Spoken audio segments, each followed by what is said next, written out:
particularly white males. Whites are marginalized, particularly white males, demonized, disempowered, and silenced.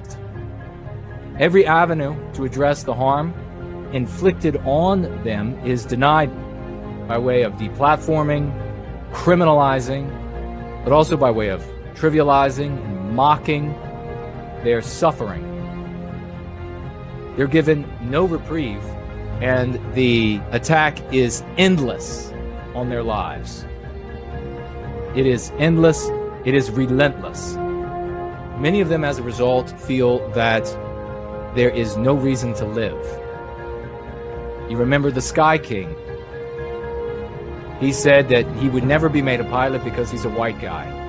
Millions of white males, unable to find a wife who will respect them, unable to get a job that they deserve, unable to get into the school that they've worked to get into, unable to get the promotion that they worked for, given no dignity, and forced to pretend that the reverse is true. It is written in the law of counties, states, the federal government, that persecution is legal of you and your community. It is written in the codes. It is celebrated at companies. It is celebrated at universities that you are discriminated against. It is celebrated in the media empires that you are discriminated against. And yet, you have to pretend that the reverse is true. That you are the one with privilege. That you are the one who has all of the advantages. That you are the one who needs to surrender more. You need to give up more of your culture. You need to suffer more pain because everything is good for you in this world. You have to pretend that, because if you don't pretend that, you are more evil than you were when we started this conversation. You are worse than when we started the conversation. What does that do to the psychology of an individual? That could make anybody go mad. That could make anyone go insane. To see the reality, the cognitive dissonance of the reality, and the university that you can be discriminated against, and that it is celebrated in our media that that discrimination is a positive thing, and yet you have to pretend that the reverse is true.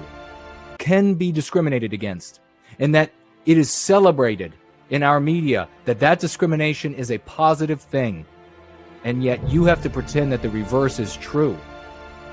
You have to pretend that it is all of the non-whites who are receiving the special privileges and the preferential treatment in every sphere of life. You have to pretend that they are the ones that are suffering because of you, and that you have to give up more because of that. What do you think that does to a person's mental state? What about a person who's already not well? What do you think that's going to do to them? Well, what it does is that whites, particularly white males, end up turning inward on themselves, and most of them commit suicide. The fastest growing rate of suicide is white males.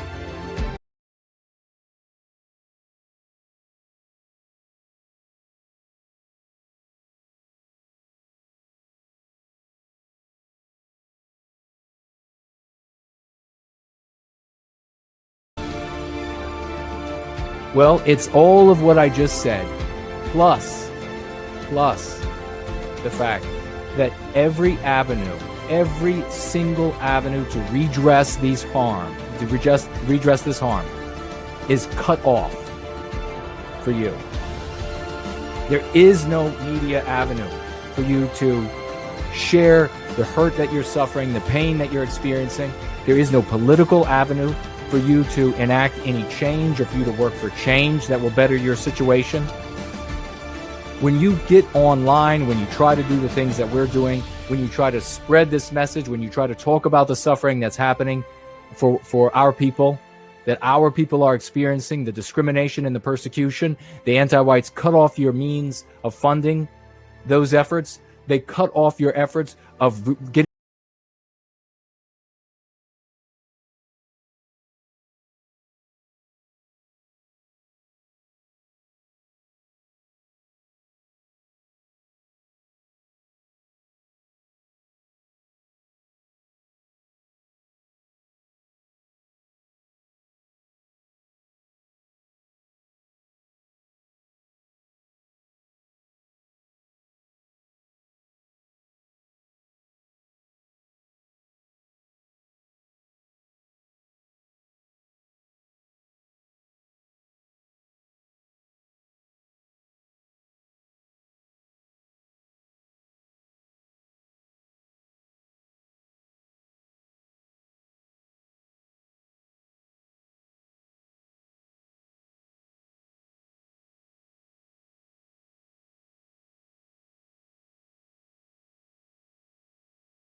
our people see themselves.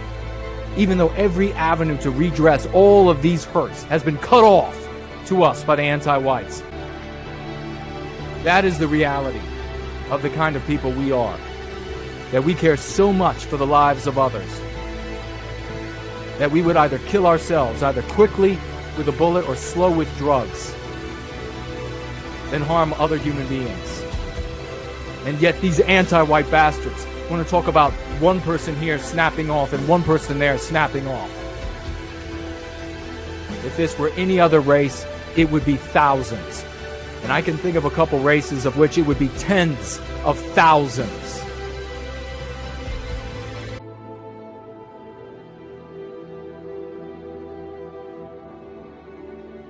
I can think of nothing more beautiful to write down in the history books of a people than to say they cared about the suffering of everyone else, harming themselves over and over and over again for the well-being of the non-white groups, for as long as they could take it. And only then did they turn outward.